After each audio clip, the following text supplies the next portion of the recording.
우리가 읽은 말씀은 11장의 결론 부분이기도 하겠지만 또 잠언에서 빼놓을 수 없는 중요한 주제 가운데 하나인 재물에 관한 부분입니다.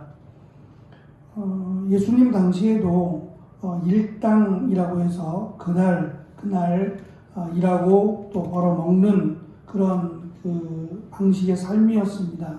지금이야 월급제이기도 하고 또는 연봉제라고 해서 한 달 또는 1년 단위로 어느 정도의 그들의 생활권을 보장합니다만, 당시에는 그날 열심히 수고했다면 흘려야 먹고 살 수 있는 그런 제도였기 때문에 여유라는 것이 그렇게 많지 않았어요.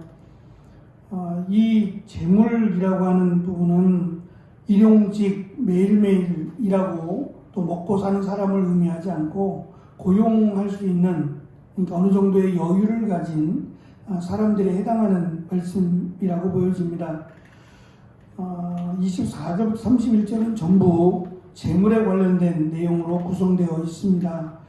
먼저는 나누는 자 그리고 아끼는 자를 대조해서 절대적이다라고 말할 수는 없지만 보편적으로 오히려 나눌수록, 흩어 나눌수록 이라는 말로 재물을 나누어 주는 자가 더욱 부하게 되는 일이 있다라는 것을 강조합니다.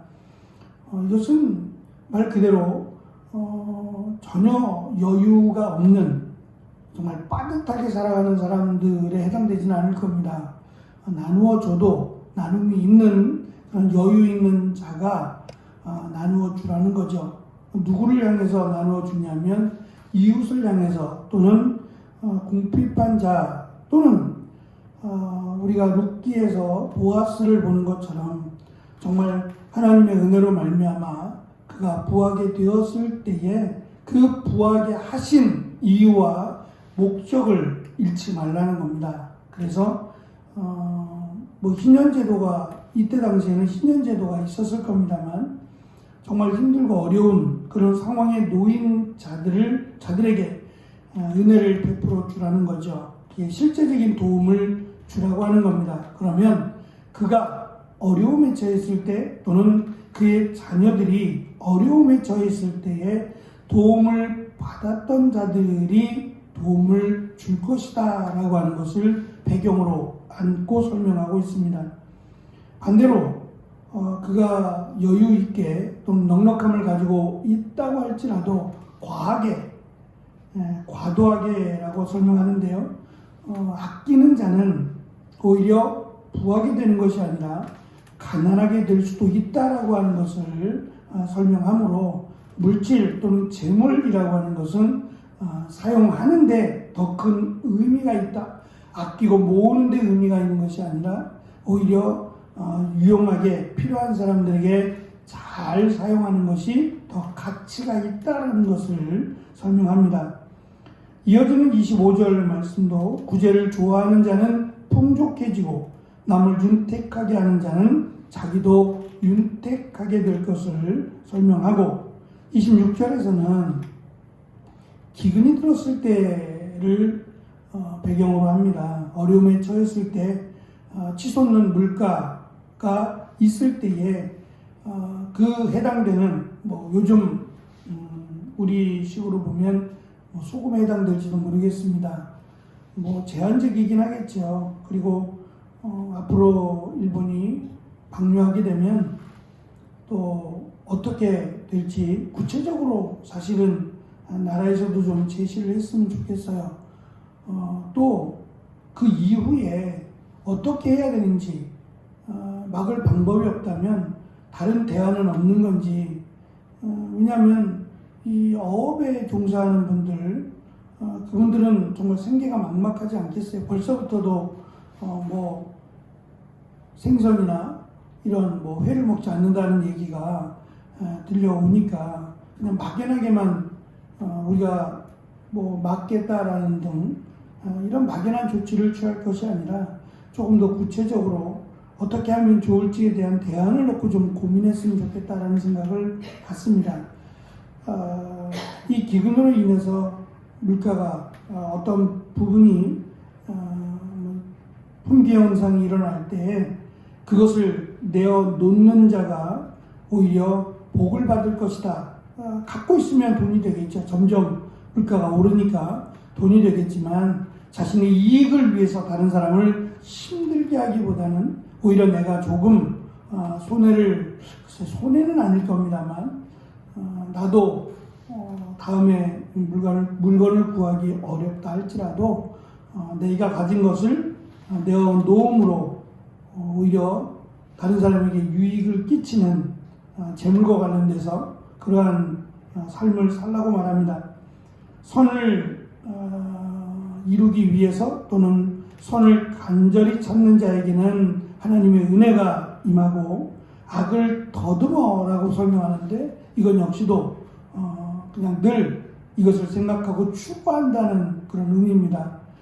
그러한 자에게는 오히려 그 악이 그에게 임할 것을 설명하고 재물을 의지하는 자는 패망하려니와 의인은 푸른 잎사귀 같아서 번성할 것을 지금 가르치고 있습니다.